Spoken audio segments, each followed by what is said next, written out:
રાજકોટના હેમુ ગઢવી હોલ ખાતે આજે ભારે હોબાળો મચ્યો છે। કારણ છે હું નથુરામ ગોડસે નાટક। ગાંધીના ગુજરાતમાં ગાંધીના હત્યારાની આવી પ્રશંસા કેવી રીતે સહન થાય તે માટે કોંગ્રેસ અને એનએસયુઆઈના કાર્યકર્તાઓ મેદાને ઉતરી આવ્યા છે। તેઓએ આ હોલમાં જઈને તોડફોડ કરી અને પોલીસે તેમનાથી 24 કાર્યકર્તાઓની ધરપકડ કરી છે। સમગ્ર મામલે એનએસયુઆઈના પ્રદેશ પ્રમુખ નરેન્દ્ર સોલંકીએ આકરા પ્રહારો કર્યા છે। નરેન્દ્ર સોલંકીએ શું આકરા પ્રહારો કર્યા જાણીએ આ વિડીયોમાં।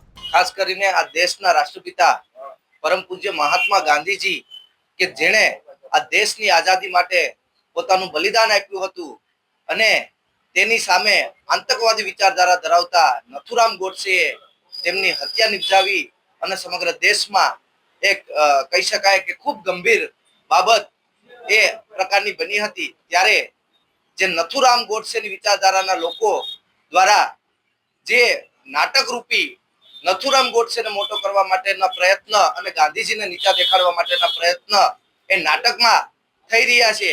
તેના જ ભાગરૂપે ગઈકાલે રાજકોટમાં આ નાટક થવાનું હતું। ત્યારે અમારા રાજકોટ શહેર કોંગ્રેસ સમિતિના પ્રમુખ ડોક્ટર રાજદીપસિંહ જાડેજાની આગેવાનીમાં આ નાટકમાં સમગ્ર કોંગ્રેસ સમિતિ દ્વારા ખૂબ જ વિરોધ પ્રદર્શન કરી અને આ નાટક બંધ કરાવવામાં આવ્યું। ત્યારે હું આ દેશની સરકારને પૂછવા માંગુ છું કે શું તમે ગાંધીજીની વિચારધારાને માનો છો કે ગોડસેની વિચારધારાને માનો છો? આ બે ધારી નીતિ ભારતીય જનતા પાર્ટીની આપણે ન રાખી શકાય। આ દેશના પ્રધાનમંત્રીને જ્યારે કોઈ કોમેન્ટ કરતું હોય છે ત્યારે આખી ભારતીય જનતા પાર્ટીની સરકાર નીકળી જતી હોય છે। ત્યારે આ આપણા રાષ્ટ્રપિતાનું જ્યારે અપમાન થતું હોય તો ભાજપના આગેવાનો અને ભાજપની સત્તા એમને પરમિશન કેમ આપે એ ખૂબ મોટી વાત છે।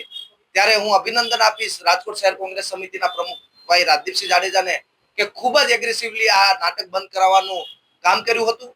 આ જ નાટક કંપની દ્વારા ફરી આજે જામનગર અને આવતીકાલે અમદાવાદમાં પણ આ પ્રકારના નાટકો છે। ત્યારે હું આ પ્રેસ મીડિયાના માધ્યમથી હું આપને કહેવા માંગુ છું કે અમે બે વિચારધારામાં માનનારા લોકો છે, આજની યુવા પેઢી છે। ત્યારે હું યુવાન તરીકે કહું છું કે અમે ગાંધીજીની વિચારધારા માનીએ અને ગાંધીજીની વિચારધારાથી જો ન માનતા હોય તો ભગતસિંહની વિચારધારા પણ અમે યુવાનો અપનાવવા માટે તૈયાર છે।